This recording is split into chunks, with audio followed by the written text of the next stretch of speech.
What's going on, everybody? Welcome back to Knoxville Nights, presented by Impact Awning Signs and Wraps. I am Josh Gerlach. I'm back. We're missing Cade, unfortunately. He couldn't make it tonight. But we're joined here with Kaleb Johnson, driver of the Team DGRD, number 6K, and Blake Walker as well. I'm a little disappointed, guys. You didn't talk about the red shirt that I was wearing when you were gone, Blake. I did wear that in your honor. Nobody pointed that out, but it is what it is. It was a fun show. You guys had a really good chat with another DGRD driver, your teammate Kaleb in the 360. Dustin Selvage. That was a really fun watch. If you guys haven't checked that out already, make sure you go back and look at that on YouTube.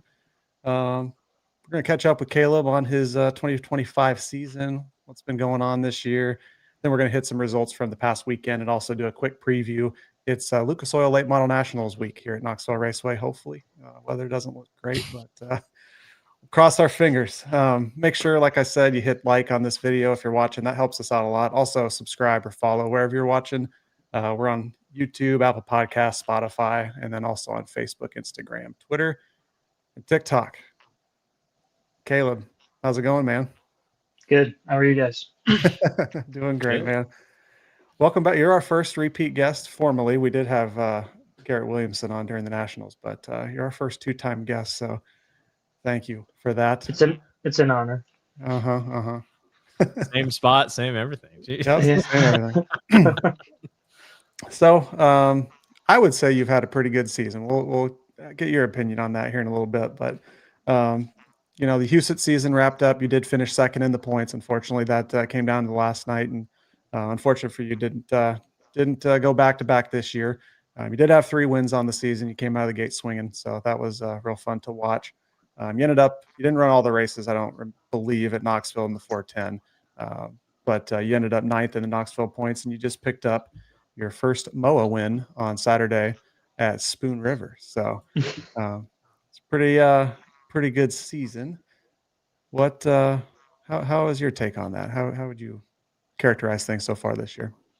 Yeah, I think obviously we started the season really good at Houston. It's kind of started slow in March, just kind of getting in the swing of things. Obviously, myself not racing for quite some time, and then just getting acclimated with different guys. I've got Dylan Sampson working for Dennis. He's been with me ever since I started racing, so I think that transition, bringing him to the team, kind of helped me get going a little quicker than probably usual. So yeah, had a good season overall at Houston. We never finished outside the top 10, but yeah, that last night obviously kind of sucked, but sometimes you just miss it a little bit, and that's kind of what happened.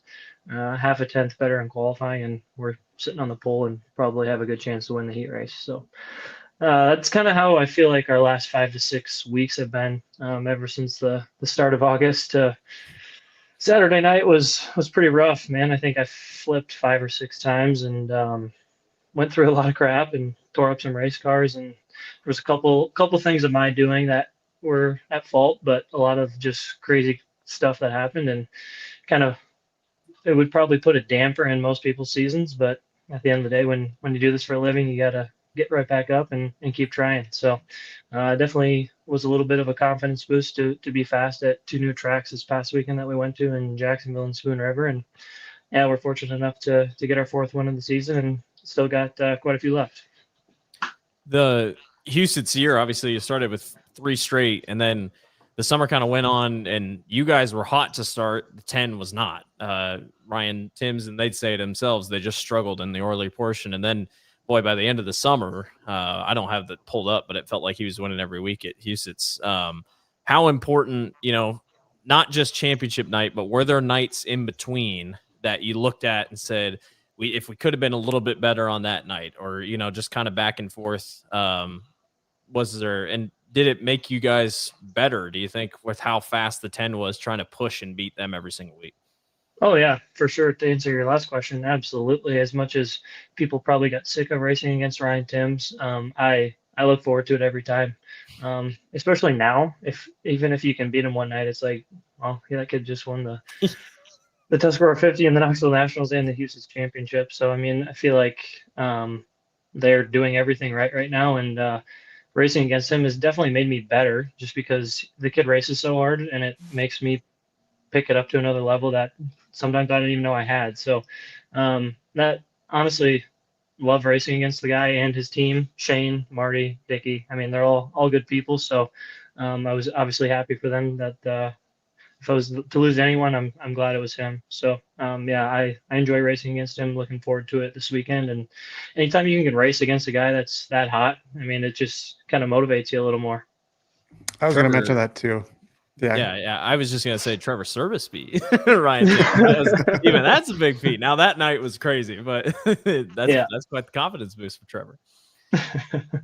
It's cool too. Like we talked to Dennis a few weeks after you, and kind of touching on, like you said, that you didn't know that you had another gear in certain instances there. He had talked about that with us, how sometimes you kind of just have to, you might be racing your buddy or whatever, but sometimes you have to, there's another guy out there, you got to go out there and, put it on kill kind of. And is that something that you have felt in the seat yourself as well this year, that the mindset, like you're out there, you mentioned that early in the season, that you're doing this for a living now.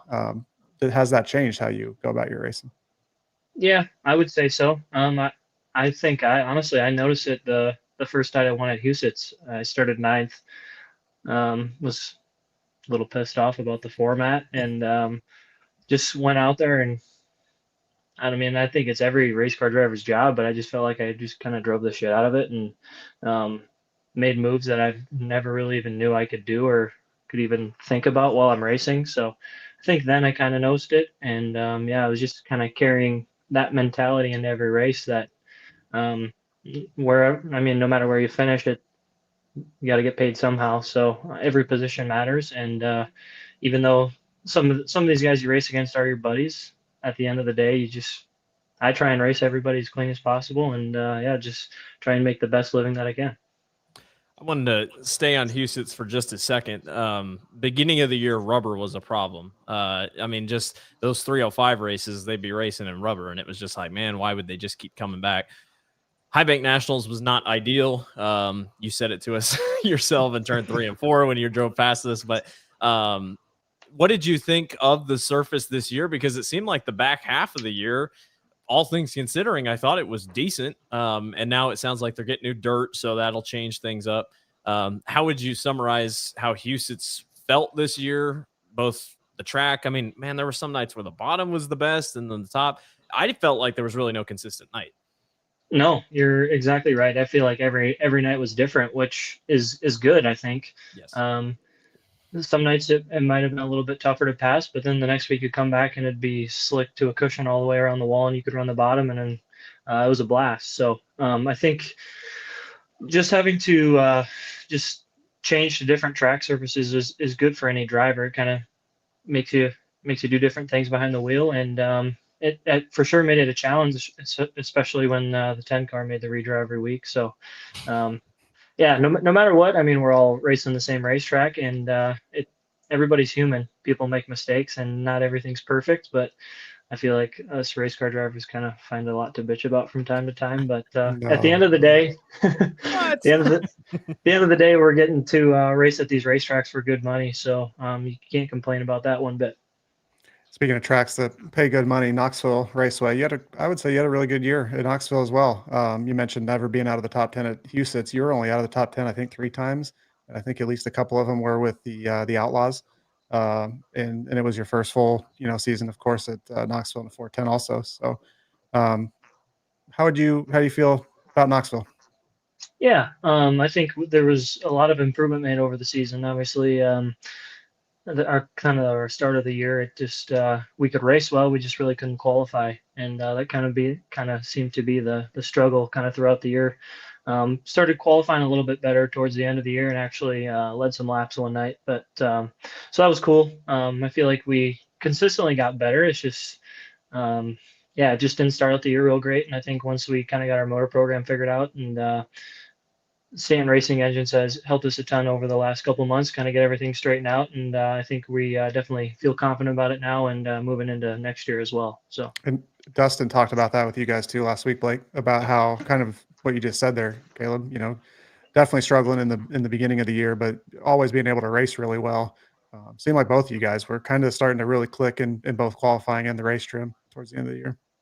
Yeah, and I think that goes with anyone. The more laps you get and the more racing you do, it just you get more comfortable with things, and you find what you like. And fortunately for us, I felt like we've definitely got faster as the year went on.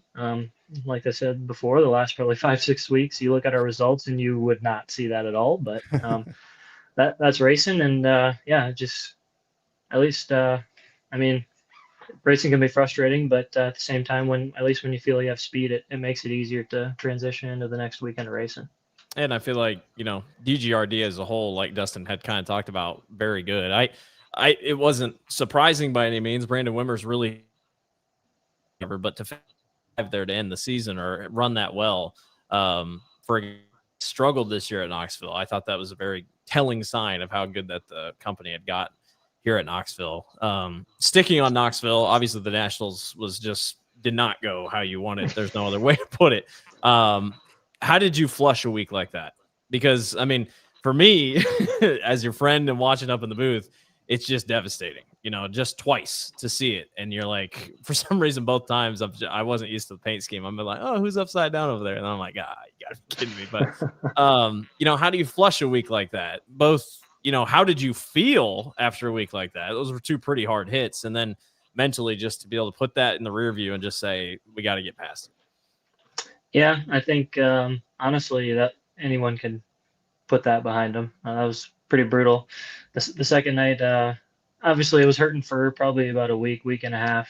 Took a drive line to the leg, so that didn't feel very good. Had a nice big old bruise on my leg for quite some time. And yeah, I guess to answer your question, I had a lot of good people that support me and came up to me after the races or texted me and just wishing good thoughts, and just got to keep moving forward. And when you have, or when you're surrounded by good people like that, just makes it easier to put that in the rearview mirror and just keep looking forward to what's next. So after that Friday night crash when we broke an axle, we kind of had already planned to skip the last weekly show and run up in Grand Forks and Fargo. So that made it a little bit easier too. I enjoy going to different tracks and just get away from Knoxville.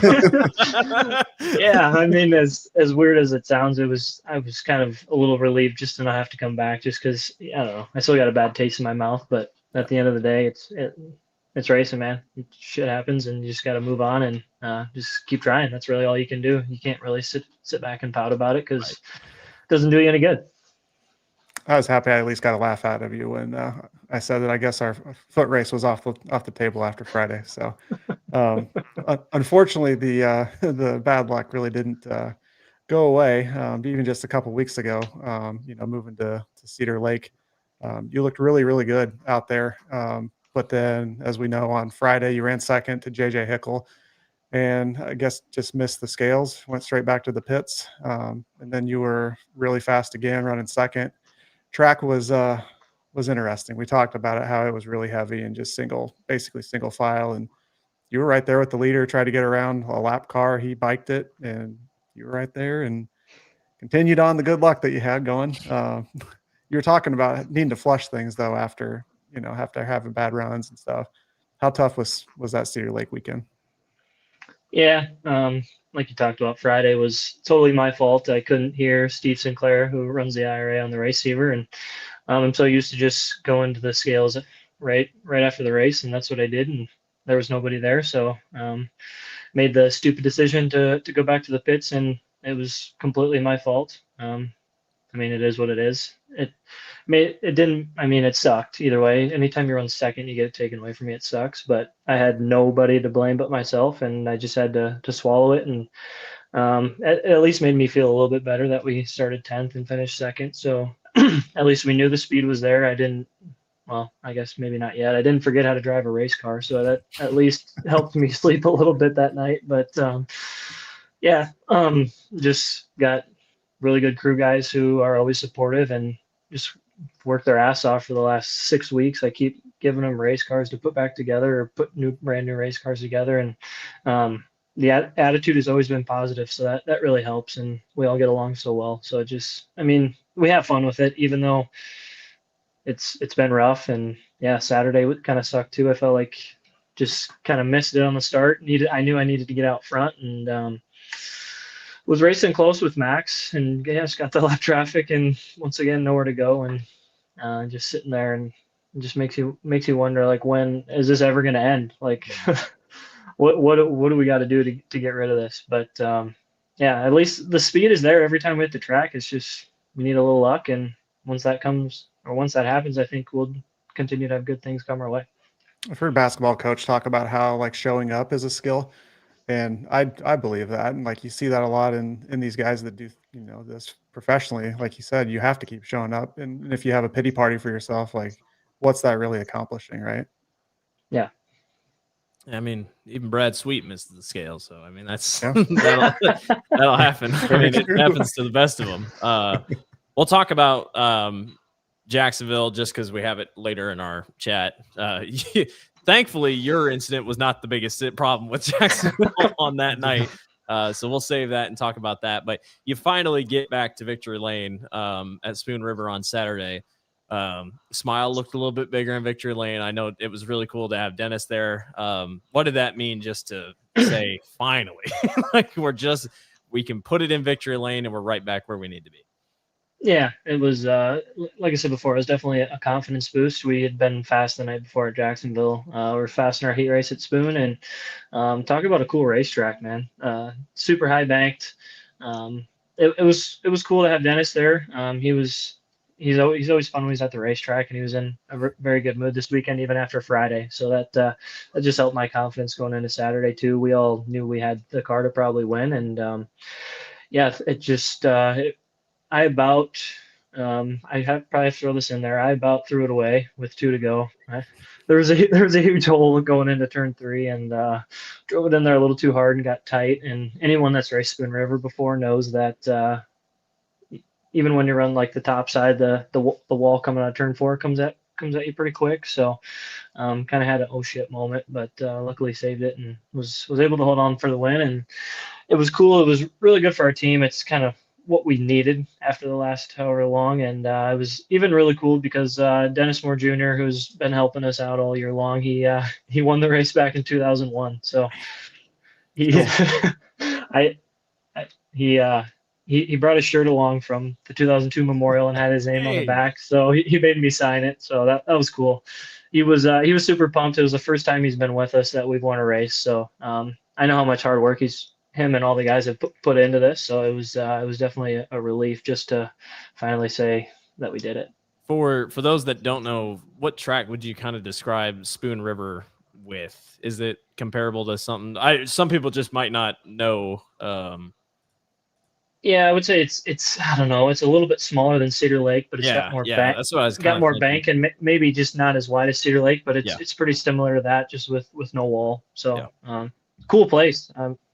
Lighting was a little iffy, but they made it work, and I definitely want to go back. Everybody's having lighting issues this summer. Yeah, I don't know what's up with that. And I was kind of close to going out to that, so I kind of wish I would have went. Seeing how it turned out, I was very happy to pull up my race pass and see that you got her done. So that was fun. Kind of shifting gears, looking forward a little bit. Hopefully this weekend we have the Jackson Nationals. Weather's looking sketchy up there too, but yeah, keep your fingers crossed, Blake. It's a little bit different this year. It's not sanctioned by the Outlaws. It's IRA, NOSA, and MSTS. What do you kind of expect from that this weekend if you guys are able to race?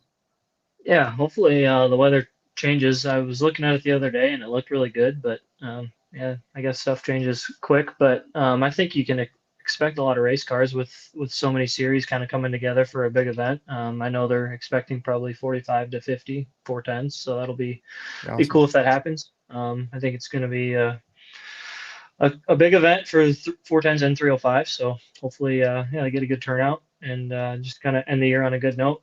I feel like for us, Team DGRD, we've been pretty good at Jackson this year. So hopefully we can finish out the year there strong as well. Do we know, is that on Flow or Dirt Racing or Dirt Vision this week? Just because it's IRA. So I didn't know if it'd still be Dirt Vision or I'm not sure. Good question, Blake. I'm not sure. It's probably. I don't know. I didn't look. I will say, like, I do agree about, like, I think it'd be a great card count. Which based off what the Outlaws have brought in with the Jackson Nationals last couple of years, it might be more. So I mean, that's a big deal for them. But yeah, so obviously you're running that here this week. What else you got on tap? Do you really It is on know? Flow. Sorry to Oh, it is interrupt, on but Flow. it is Okay. on Flow. So hopefully Yep, they can so- race, and make sure you tune in on Flow. Yep. Lauren Kelly and IRA. Long live the IRA. So what do you have? Do you have anything else planned the rest of this year? Just kind of bouncing around. I know the Fall Hall in Burlington's a big one for a lot of teams, especially around here. I didn't know if Dennis was wanting to go out there, but what's kind of on the game plan here the rest of the year? Yeah, so fortunately enough, we still got quite a few races left. Luckily Dennis likes to go out east, so he's kind of spoiling me again. We're actually going out to Williams Grove and Lincoln next weekend for a couple local shows, and then we'll run the National Open the following weekend, and then follow the Outlaws, I think, to New Egypt and Lincoln the weekend after, and then the weekend after that. Yeah, going to Charlotte too, and then doing the Putnamville, LaSalle, Angel Park Outlaw Swing as well, and then Charlotte, and call it a year. So luckily, still got quite a few races left. It'll be good to get out to some different tracks and get some more experience and log some more laps. So I'm looking forward to that for sure. You'll be in Volusia next year before you know it. When I was talking to Dustin about that last week, he's like, "Hey, never know." Yeah, we'll see. There might be a possibility of that too. Let's make it happen. Everybody. I don't know if you saw Tanner Holmes going to New Zealand. You're gonna go. Do you want to go to Australia and race if you ever had the opportunity?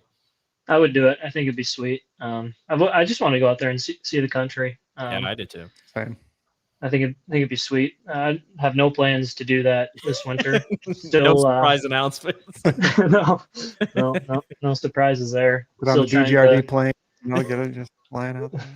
Oh, you just wait. Dennis will say something in about 2 years. We're going down under. Yeah, don't give him any more ideas.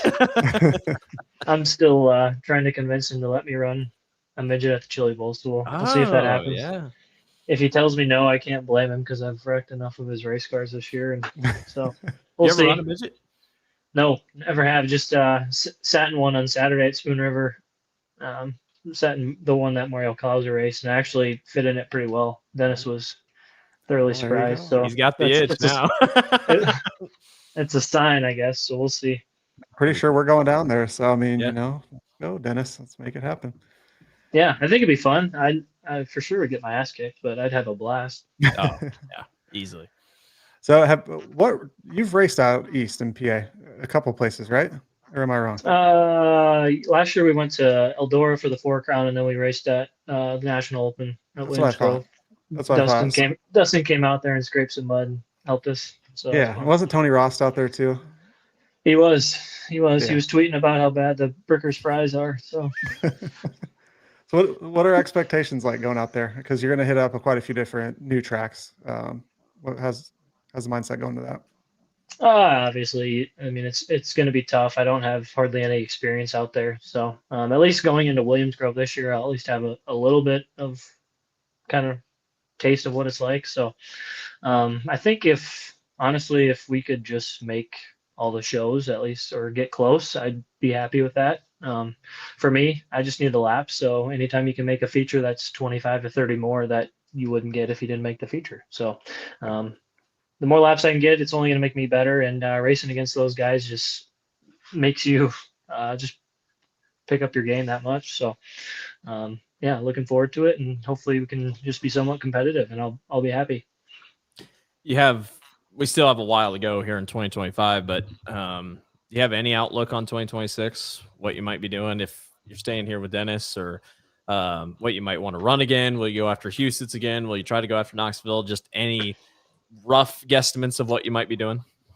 It's tough to say, but if as of right now, I will be coming back to race for Dennis next year. What we're going to race is still undetermined, but we kind of started working that out and just kind of plan to race as much as we can. I would say that we're for sure probably going to do Knoxville again, but beyond that, it's still up in the air, and we'll see probably after November and after we're done racing and get a better idea of what's ahead. Yeah. Be cool Absolutely. because it's kind of been cool seeing how he's been building that program up, and with you, Dustin and Brandon. Um, yeah, hopefully we can keep you around here a little bit longer, but it's also cool seeing you branch out more, get like you said, get experience, and the ultimate goal of maybe getting out on tour someday. Yeah, that's always been my goal, to run the Outlaw Tour, but as anybody knows, it's so tough just to go out and do it. So I think just try and get as much experience as I can, and maybe in the next 2 to 3 years we'll see what happens. I'm excited, not just for you, but I think for DGRD. Like the improvement and the betterment every single year is just so apparent. Definitely. I remember I was there for that first win at East Moline, and how special that was to Dennis and Brandon and that whole team. And you're like, this is just the start. I mean, they're starting to figure it out. And that first 410 win, whether it be you or, say Brandon gets it done at Knoxville, that first 410 win at Knoxville, I think is going to be amazing. And then just keep on rolling through. But I'm excited to see where the company goes. Unless Dennis buys out East Moline Speedway, which I don't know. Somebody needs to help that Speedway. I know he loves that place. But no, it's really fun to see. Yeah, he's definitely doing the right things to keep the entire race team headed in the right direction, and he's got the right people in place to make it all happen. So not bad for a wannabe car owner, I tell you what. Right. And go back and listen. We had him on early this year. He's doing it for the right reasons too. So it was a fun chat with him earlier this year. All right. Well, should we talk about what happened over the week? There's a lot that happened. There wasn't much drama. Nothing. No, there wasn't much. Calm. It wasn't a ton. We'll start out with Friday nights. It was a big win for Tanner Thorson at Lernerville. Finally, the coilovers getting to victory lane. Everybody was pretty excited about that. Tanner Thorson gets past Brad Sweet late to win his first feature, which is just crazy. Like, first national touring feature for him. He's a guy that's just been so close. If you would have told me it happened on the East Coast, I wouldn't have believed you. I thought for sure he was going to win on the West Coast, but it just never worked out. Have you ever had any conversations with Tanner at any sort, Caleb? I have not. Actually, well, don't forget he won it prelim of the Gold Cup last year on the West Coast. Yeah, that is true. That is true. But they weren't counting that. Everybody kept. I know. I was thinking the same thing. I'm like, it's kind of like a prelim night for Knoxville. Like, sometimes they kind of count it, they don't. But the real drama of the night, unfortunately for Tanner, was Cy Lynch and Aaron Reitzel kind of got into it. It was the heat races kind of got together. It's Lernerville. There are no walls, so you just kind of go off the edge. Cy Lynch then comes back onto the track and runs right into the rear tire of Aaron Reitzel. And there's a whole thing, you can use your car as a weapon. That's not really smiled upon. It's quite frowned upon. He was DQ'd after getting pushed out onto the track and retaliating. What really hurts Josh is Aaron Reitzel then lost his points lead. Yeah. I don't know. I only saw the replays. I didn't get to watch it live. I was doing football, but boy, not ideal. Not a great look at all for Cy Lynch, who has already not had an amazing year. And I know he probably didn't have many people on his side. At home too, and he's ran really well there. He had a really good run last year, if I remember correctly, and like something broke or something caused him to fall out. I didn't really. I mean, I understand being frustrated and stuff, but I didn't see any malice, from Aaron. It just looked like he almost didn't even know that he was there. What did you think, Caleb? I would agree, especially like people don't understand how hard it is to see out of the right side of the car. I don't know. I truly don't think he saw him there either. It was just kind of a racing deal, and retaliation. He got Reitzel got the shit end of the stick for sure. And we were kind of talking before we started recording. Like I was kind of surprised that Cy didn't even get any like real damage or anything, because he gassed her up and pointed right, and that could have been real big if he would have gotten turned, because that's head on into the fence right on the front stretch. That could have been really, really bad. We can't be having other penalties. Have they? Not that I've seen. I mean, he's gonna get fined. I guarantee he's probably gonna get fined. I'd be stunned if he didn't. But I don't know. Like, you just don't see that a lot in sprint car racing, just because I see it in late models more than anything. Like, we have late model guys going backwards at some local tracks, running over guys. Who was that? There was that guy a couple weeks ago for one of the series that he's suspended for like 6 months because he admitted to intentionally wrecking someone. So I don't know, but yeah, can't have it. I mean, fight on the front stretch for all I care. But like, those things are too expensive and too dangerous. Like things can go bad really quickly, even for the slightest of contact. So I was surprised that he was back out there after the heat. Like I think that was kind of a situation where you can kind of send a message there, especially if it's one of your touring guys also. Um, but they let him race, and it was that. Yeah, rough. World of Outlaws are on the other side of the country. They were at Bakersfield. Buddy Kofoid gets the win in his home state. That was a big win for him. He beat Sheldon and Carson Macedo. David Gravel had a flat right rear late in the race. He's got a big enough points lead. It doesn't really matter. But another one of those good wins. Caleb, the Outlaws are just so different this year. Like, you got Gravel with like 13 wins. Buddy's got 11. Macedo's got 10. And then it's a huge drop-off to like the next big, I think now it's Baylog or either Sheldon or someone. Is this kind of, you think, the trajectory that we kind of start seeing with the Outlaws? It's going to be very top heavy, or, is this just kind of, you have 3 really fast cars and that might just be what it is for a bit? Yeah, I don't know. I'm not sure. I think obviously just the 2 car is just so, like, they're so consistent. I mean, I think Friday night was the first time he was out of the top 10 since like in June at Wilmot or something like that, when he didn't even finish. But yeah, it's just, for those guys, some of them had bad stretches throughout the year where David just has not. He's just been consistent all the time. So I hope coming in the next few years, I think Buddy and Carson and some other guys can, they're out. Obviously, everybody knows they're fast. It's just when you have bad stretches or a couple bad nights and the other guy doesn't, they add up and it makes it tough. So I don't think the 2 car is going to be slowing down anytime soon. So we'll see what happens in the next couple of years. He's definitely making it tough on every single person that runs the Outlaw Tour. I kind of feel like he almost has to regress to the mean just a little bit. I mean, I'm not going to compare him to like Steve or Donnie when they were on their dominant stretch. But Steve, of course, was in a different era too, but like they have had nothing go wrong this year, really. And it just doesn't feel like that is completely sustainable, which is the way that things can happen in these cars. But I don't know, could be proven wrong. Buddy has shown, I think he's going to be a big problem here. I mean, potentially at the end of the year. I don't think it's quite sealed up yet because not fully. No. Yeah, because I mean, there's still enough races where shit can happen and it could get close. But I would definitely say, and it's not anything crazy, but Buddy is going to be the one that's going to be challenging David for the championships. And I think Macedo just needs to get that a little bit better to be able to challenge. But should be interesting. I don't know if this is a hot take, but even if Brad Sweet was still with the Outlaws, David'd still be leading the points. Agreed.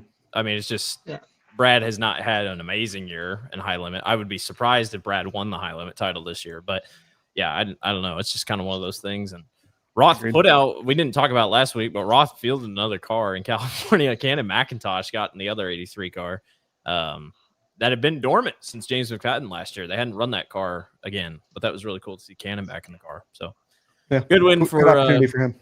Yeah, absolutely. Very talented race car driver. All right, let's talk about Jacksonville.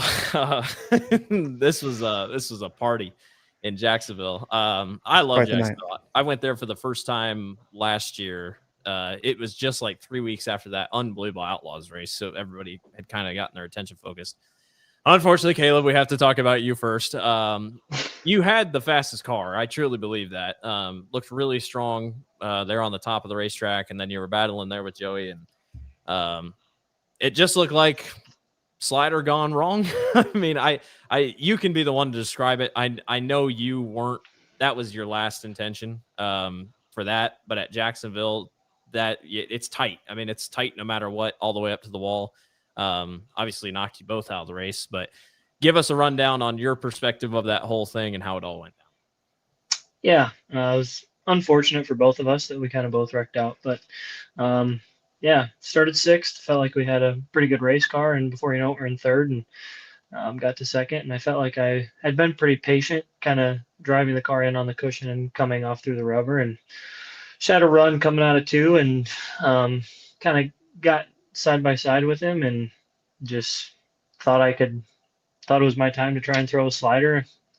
Like you said, it's never my intention to wreck anybody, and I didn't try and wreck him. It just I thought I cleared him, and he didn't really get out of it. And he drove in the back of me, and we both kind of wrecked and ended our night. So it was unfortunate. The fans of Jacksonville were not happy. Yeah, how'd you get out of there? You have anybody come say hi to you after the race? No, there was maybe a couple people, but got some empty beer cans thrown at me. So that was the first. It is what it is. Obviously, they wanted Joey to win, and I think it was just kind of a racing deal, and yeah, it sucked for both of us. I felt like we should have won that race too, but it sucks. But like you guys were talking about, Jacksonville is a very cool place. The racing is awesome. Yeah, I had a blast there. It was just unfortunate ending. So what the cameras just didn't show what That's happened. What I was going to say. So the camera maybe guy you was can enlighten struggling. us a little bit. They just went to a still shot, and like we didn't see anything. We kind of saw Joey running over. Were you parked in 2 initially? Yeah, so, like, I'd stopped just coming out of turn 2. Yeah. So did he come all the way up to the car, or where? I mean, he had a guy following him. What happened after that? Yeah, he just kind of came over the corner. At first, he didn't get up to the car. No. He was actually at first yelling at the wrong guy. He wasn't even yelling at me. Well, all I was thinking was when you took it into the infield and you were like right next to yeah, Kaleb goes into Jacksonville and takes out the star. What was it like when because then didn't they park you guys right next to each other in the infield? Yeah, there was some words said in the infield there, but at the end of the day, we both had our own opinions, and sucks. But like I said, I'm not here to take anybody out and try and race everybody clean. But at the end of the day, you're racing for a living, so I'm going to try and win the race when I can, and shit happens. So did you guys talk? Not talk, but like, did you have things to say back? Yeah. Okay. I just didn't know if it was a one-way conversation. That again, I'm sorry I'm asking so many questions. We were just not showing. Like just stirring. I'm not. I was just genuinely curious because this was not the only thing that we couldn't see anything happening either. So this was just the first of a couple. It's happening, and you can see Joey running across. I'm like, I think he's going to his car, and then like nobody's talking. Like Tommy's not saying anything on the PA, which he doesn't have to. But like, I'm like, well, he could be getting his ass beaten. We don't even know it, but I just didn't know. I was like, and then we could kind of see you guys parked in the infield, and I was like, oh gosh. But yeah, so that was not the biggest moment that happened, No. because earlier in the race, Kevin Newton crashed shortly after Jake Newman kind of knocked the right rear out of the car, and there was no caution. There was no red flag, and Kevin flipped the way. How do we describe it, Josh? The way Jacksonville's kind of built, like the push-off lanes are on the front stretch. So you come off of turn 4, you go out turn 1, kind of. And it's about, I mean, it's a good chunk between the grandstands and the racetrack, I'd say. And Kevin Newton went flipping, I guess, behind the fence, would you say? And they just didn't see him. Nobody saw a guy flip. And Tommy Cook, who is the announcer at Jacksonville, one of my good friends, he spent 3 laps just screaming on the announcing, like on Dirt Vision, just screaming to get the caution out or something. Like there's a guy. Serious, Kaleb. Yeah. And I don't know what eventually, maybe someone or the crowd pointed and said, hey, this guy's upside down. And yeah, that was it. And then afterwards, like when the cars are slowing down, Tommy is ripping into the staff. I texted with Tommy afterwards. He was not thrilled with himself, which is that just shows Tommy as a person that he was very disappointed with himself. I'm like, what are you disappointed for? Like, you're doing your job. I mean, you're doing double job. We'll start with you, Josh. This can't happen. I've never seen this happen. I mean, the way Jacksonville's kind of built, it kind of lends itself to that maybe happening. I just cannot believe no one saw it. Like, I don't know. And I'm sorry, Kaleb, was that before or after you were you still racing at that point?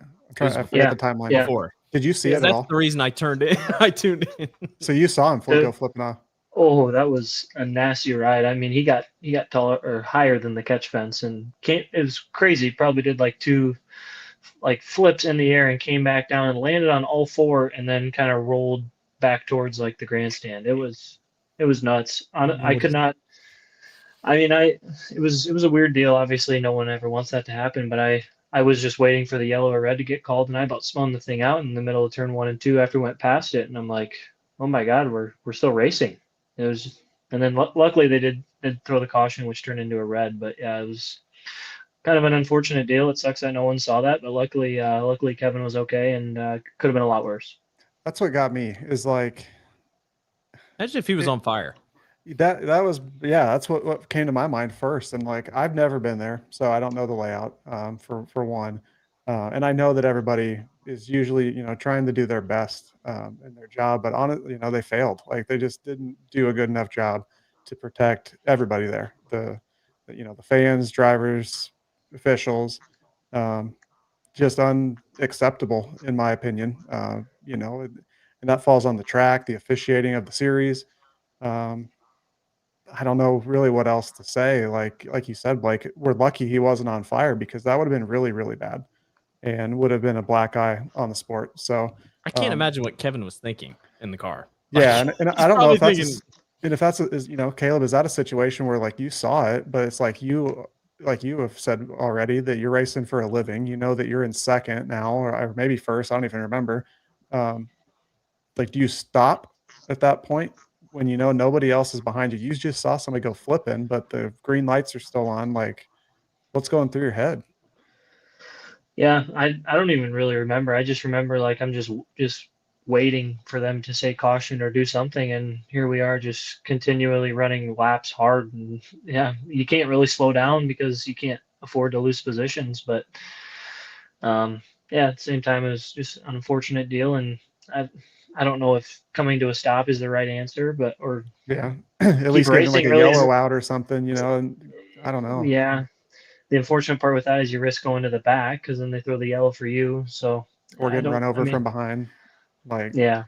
what was nuts to me is like you could even see the ambulance was trying to roll and they were still green. It's like, man, I did like the track did put out a statement today on Facebook and I wanted um, to I wanted to read just the read some very of it. first part. Good, go ahead. Yeah, you go Yeah, ahead. he just said this is from Katie. Do we know the whole name? I don't know the guy's whole name. I think Kenny, I think is his name. Kenny Dobson. Okay. Yeah. So Kenny put this whole post out on Jacksonville Speedway's Facebook. I highly recommend it. I just wanted to read this first part. He said, needless to say, I've had a full inbox the past few days. Here's what I have to say about it. Jacksonville Speedway is fairly unique in that it is one of the very few racetracks where by its nature, everyone is in the middle of the racetrack. Officials and flagmen alike, meaning that everyone's back is turned to half of the track. Typically, not all backs are turned to the same direction. In this instance, they were. There were a series of events that allowed that to happen unexpectedly. No doubt I can recite a long list of things that, by coincidence, had backs turned to the front stretch and people out of position at a time. A car was wrecking on the front stretch. So, I mean, in that case, that tells me, yes, they know it was bad, but maybe next year we have somebody in turn 1, somebody in turn 4. We're at radio just- with Tommy. I like you. Well, that was one talked thing, about Tommy. I thought he has nothing yeah. to be ashamed of. He was That's trying what, to help and do his best. I think Tony yeah. and I were texting about that, and he's like, "Does Tommy not Same. have communication with the officials? Like, does he? Yeah. So he's never been able to hear what the officials are saying, and they can't hear. That place is so loud. Like Tommy's in a glass box in the middle of the grandstands. So like, I almost wonder. So eventually, someone must turn their back around, clearly, but it's just not good. It's really not good. And unfortunately, there was tragedy there last year. In the pits as well. And yeah, I mean, it won't It's happen an again. awesome- I think it's safe to say that. Like they're going to Yeah. make some changes, I'm sure, and that's for the best. We're thankful that Kevin and nobody else was injured, and you do have to move past it, but you do have to make sure that the changes are made so that way something like that doesn't happen again. What worries me is like the Outlaws clearly have said in the past they don't go to these tracks that are quote unquote dangerous. I mean, they don't go to Kokomo. They don't they try to stay away from tracks. Now they still go to tracks that you're like, okay. But like Jacksonville, this is now 2 incidents in the last year. Obviously, we've had a guy in the infield that was unfortunately killed. And now we have this incident in turn 1. It's like, this is an unbelievable facility. Caleb, you said it yourself. The track is unbelievable, but you got to be able to facilitate a track that's that good, and that goes into a lot. So I don't know. It's very interesting. The layout, I don't think helps them at all. I mean, they can't put a flagman on the outside. It's just not a thing. Like you're too far away, whatnot. But and is there room? You talked about Tommy being in a glass box. Is there room for more than one person? I would assume.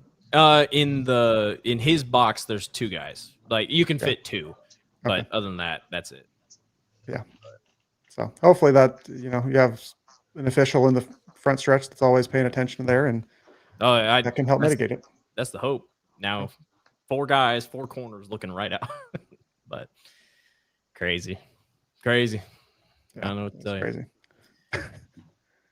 Yeah, I don't know, but It's got to be better. High Limit then went back to Lernerville on Saturday. Dason Pursley picked up the win looked really good. Just kind of started on the pole, ended up finishing it out. It's one of those races that, yeah, he did. And then eventually got back. One of those races, guys, that I don't want to say saved his job, but a guy that I don't think many people have thought, could he keep his job next year? Maybe. He has good backing from Pella and whatnot, but they got rid of Justin Peck in that car pretty quick. But the thing that gets me, and I'll start with you, Kaleb, is that Dason, he was a USAC guy there for a little bit. I mean, he drives everything. He won the Knoxville USAC race last year, and everyone kind of was like, who is this kid? He's a very talented race car driver, but we learned that in our year 2025, if you don't perform in a sprint car, you're kicked out. I mean, we've now seen that with Sheldon Hodenshield.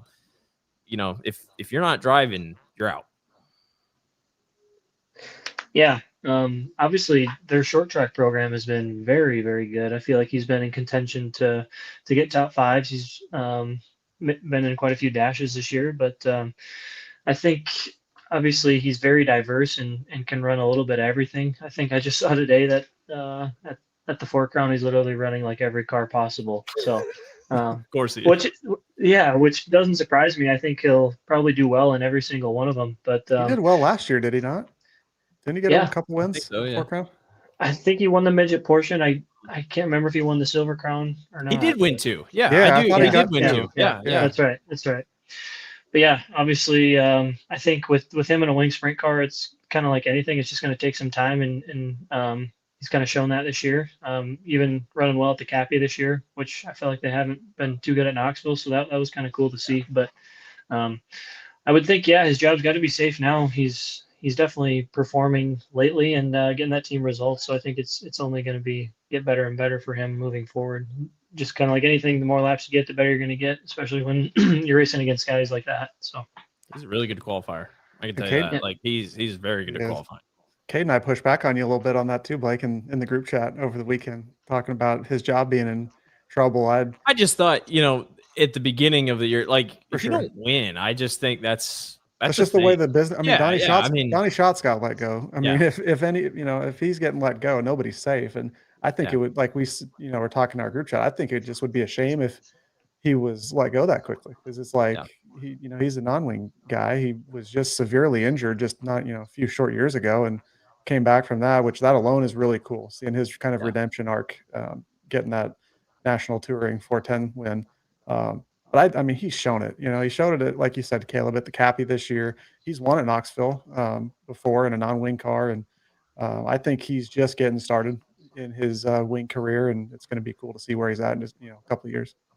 Yeah, good to watch.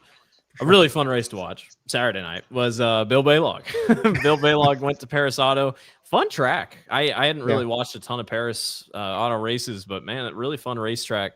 It was Bill's first ever time there, and he won. And he looked really good. Like he led every lap, had a couple challenges from David Gravel in the middle portion. If Carson Macedo didn't bring out 2 cautions, the race would have gone green. He probably would have cruised, but held off David Gravel. You don't see the 41 bring up 2 yellows. He blew a tire and then something broke. A hole in the oil pan. That's what did it. And it just brought out 2 cautions. But Bill wins his 3rd Outlaws race of the season. So Talladega, Huset's now here. A couple different tracks. I mean, Talladega's kind of like Paris Auto, but really, really good win for Bill Baylog, obviously in his first start. Kaleb, we were kind of talking about it before we jumped on, but quietly has had a very good year. Has had a really good summer, all things considering. That Huset's stretch, once he got Huset's going, he kind of rolled. He's pretty fast at Knoxville when he got caught up with that Brian Brown wreck in June. But, I mean, Bill... He's very good. I think he has a chance to maybe finish top 5 with the Outlaws next year.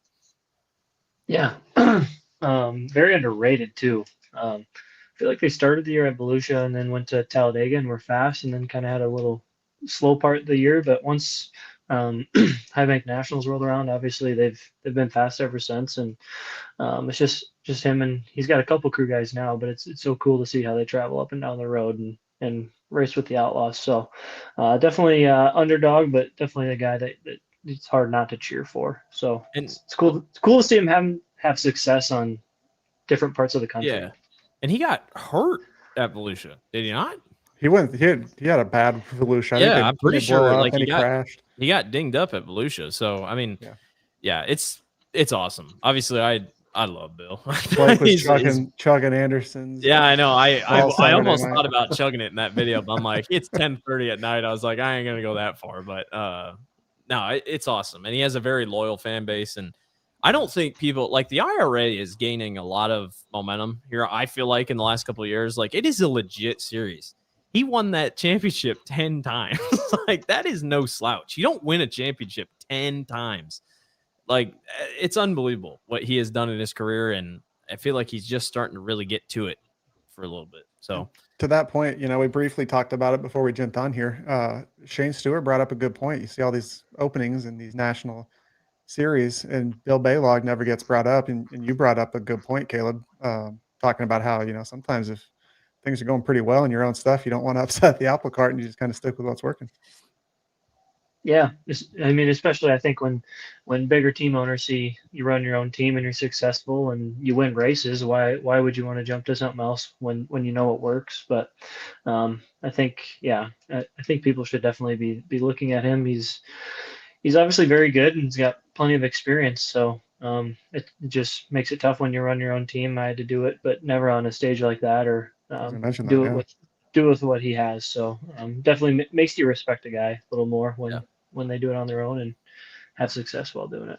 I think that's why he's so popular. Yeah. Too. He embodies the hardworking man. I mean, the hardworking driver, what he's been through, everything else. It's awesome to see. So congrats to Bill Baylog on the win. I think, are they done on the West Coast? Or they still got a little bit more. To Larry.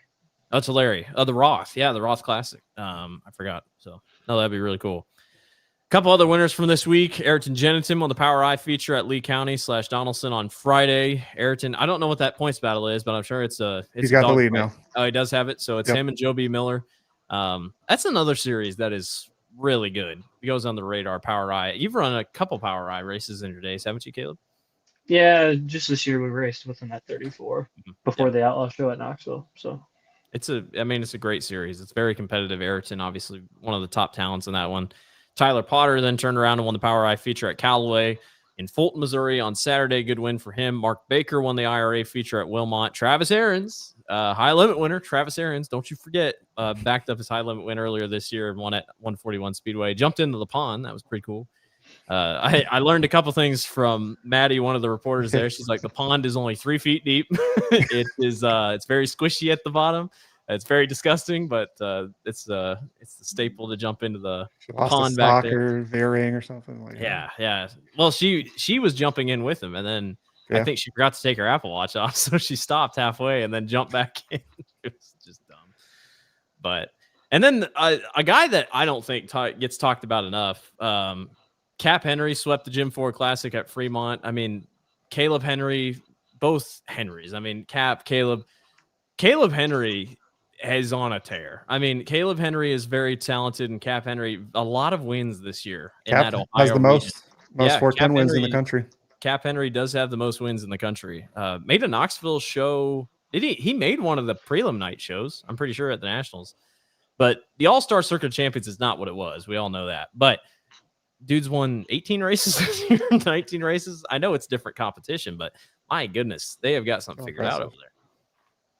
Yeah, you can attest how hard that is, Caleb. It's impressive, no matter who you're racing against.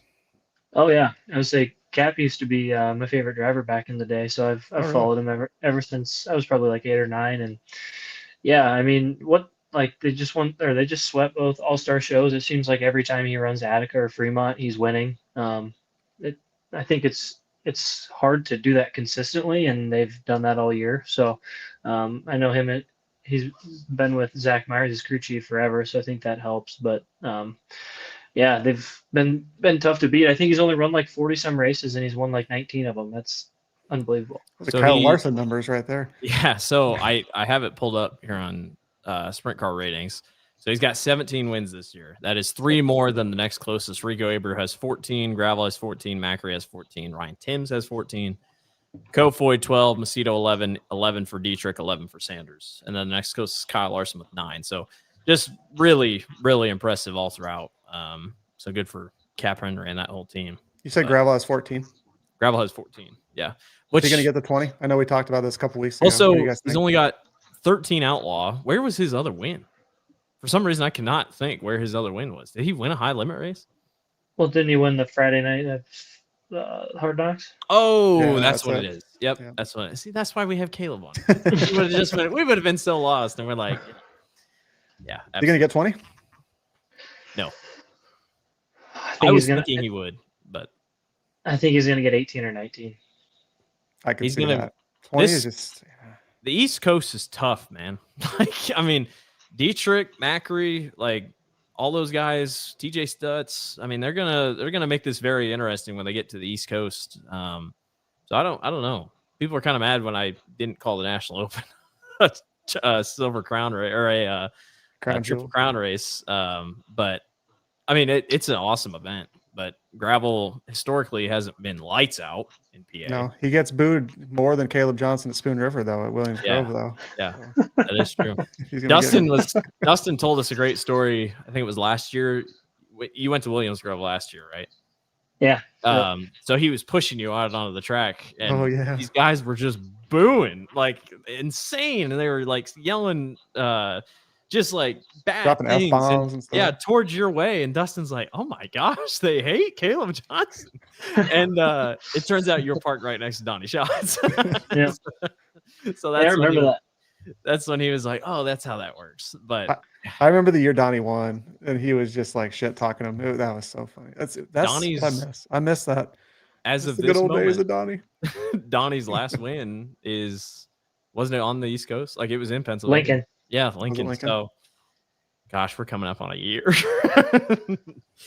Do you think Donnie wins one more time this year, Kaleb? It sounds like he's probably going back in the big game car when they go out back to Pennsylvania, but I was gonna say it depends what car he's in. could go in the 69. That 69K. would be He could win that in would that be tough. car. Crazy. I would say he would be tough to beat, but I don't know. I think it's gonna be tough for Donnie. I really love watching him race. I love racing against him. He's the GOAT in my opinion, but I don't know. It's just sometimes you just have those years where it's tough, and He's never had one of those years. I That's know. the thing. I know. It's crazy that we're talking about him in this type of manner, but I think you can't quit on the guy. I think he's definitely still got it in the tank to get it done. It's just I think just with everything that's happened, I think he just needs a fresh start, and hopefully that will help him get the things rolling again. When there's turmoil like in the team and stuff, especially over multiple years, that you can't ignore that. That's a big factor. So yeah, if he can get some stability and maybe get that fire going again, like you said, Kaleb, like he's shown too many glimpses that he's still got it. It's just, yeah. Hopefully I we will can see say, again. Carrie's run better than Donnie since the split. I mean, that's just, I think statistically the stats say that Carrie has run And better. Carrie's run better than Donnie all year, if you really Yes. look at it, Yeah, in a especially way. even in the 55 when they were head to head. I mean, there's a lot of rumors what'll happen. Like it's rumored Vermeer might just go down to one car and Carrie will drive it, but I could see Carrie just stay in the 15. I don't think that's going to happen, but I mean, it's just they have plenty of options to go to. They could go Gio, they could go Kaleb Sheldon. Johnson. I mean, it's just there's a lot of opportunities, but we could spend an entire episode talking about what might happen, but just really, really crazy. So, yeah. All right, time to move on to a big race this week. It is the final weekend of the season at the Knoxville Raceway. The 21st Lucas Oil Late Model Knoxville Nationals take place Thursday, Friday, Saturday. The entry list is not very big, not very big at all. It is unfortunately not a lot of cars are entered. There's a lot of racing happening across the country. It is a Lucas Oil event, but just not really many cars, unfortunately. Push that with the fact that the weather as of Monday, when we're recording this, does not look very good at all. The rain chances are, it's almost above 60% every single day for Thursday, Friday, Saturday. I really don't know what's going to happen. I think they put on good shows. Their fan count obviously is nowhere near what it usually is for Knoxville Nationals and whatnot. Have you ever been to one of the late model nationals here in Knoxville, Caleb? I have not. I put it on the list. Usually I'm still racing, which is a good problem to have. Would you ever, if you were offered a chance to drive a late model, would you do it? Absolutely. Really? Yeah. My dad's a big, I don't know. He doesn't like me talking about it, but he loves watching late models. So he'd get a kick out of it for sure. I think it'd be fun just to try something different and see how bad I am at it. Obviously, you've been at Houston's a lot in a sprint car, but could you imagine a late model at Houston's? Oh, man. That's unbelievable when they run there. Yeah, it is. And they actually put on a pretty good race, for how tight it is. And yeah, I would tear some shit up if I ran a late model at Houston's. You replace the right rear panel every time you go out. Oh, for sure. Bobby Pierce enters as the defending champion. He's won 28 wins this season, but he has been slipping just a little bit. Did not look very good at Eldora. He finished second on one night last year and then swept night 2 in the championship. It was his first late model nationals title. 2023 champion Ricky Thornton Jr. I'm pretty sure that he swept every night. RTJ did in 2023. He did. He's coming off the World 100 win. He looked really good. Point leader for the Lucas Oil point late leader. models. He did struggle a little bit, which is Knoxville's just kind of been one of those things. But Jonathan Davenport is the name that everybody keeps bringing up. The man who has called Knoxville a dump.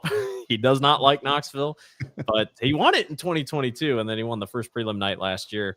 This is a wide open field. I think they have 30 entries as of right now. I'm just kind of looking through them. Brian Shirley, definitely one to watch. Ryan Gustin, obviously being back in Iowa. Ricky Thornton Jr., Bobby Pierce, Jonathan Davenport, Kyle Bronson, Hudson O'Neill. Really, really good teams. Tyler Erb, Dallin Murdy, Devin Moran, Hudson O'Neill. I think I talked about him before, but it's a fun race. I think the field's pretty wide open, all things considering. I'm no late model guy, so I don't have a lot of analysis to provide. I say we here. give our picks. You know what? Let's just we're going to throw it out there. We'll let the guests pick first. Caleb, who are you going to go with? I think you teased. We'll give you 3. Already. How about that? Because we did this. There's three prelim nights. Gonna take the whole field. Well, we can maybe double pick if we want to. Caleb, who do you think shows out this week? Devin Moran. Devin Moran. I'm gonna go with RTJ. RTJ, not bad. Dale McDowell, who looks really good at Eldora, is not registered. Jonathan Davenport's not a bad pick, so I'm going to take Jonathan Davenport. Was running second at the time, and then he blew a right rear in the World 100. So I'll take Jonathan Davenport. Bobby Pierce just been struggling, man. I'd like to pick him, but if more Outlaws were there, I'd go with Nick Hoffman. I think Nick Hoffman has been really solid this year. Yeah. But I don't know, just the field like this, it's just it's kind of rough. But yeah, it is. They usually do put on pretty good racing. They do. I wish that the crowd was better. I get that it's not everybody's cup of tea, including me. I'll always watch a sprint car race over a late model race any day of the week. But looking forward to get to Knoxville one more time this year. If anything, you can do that. It's not.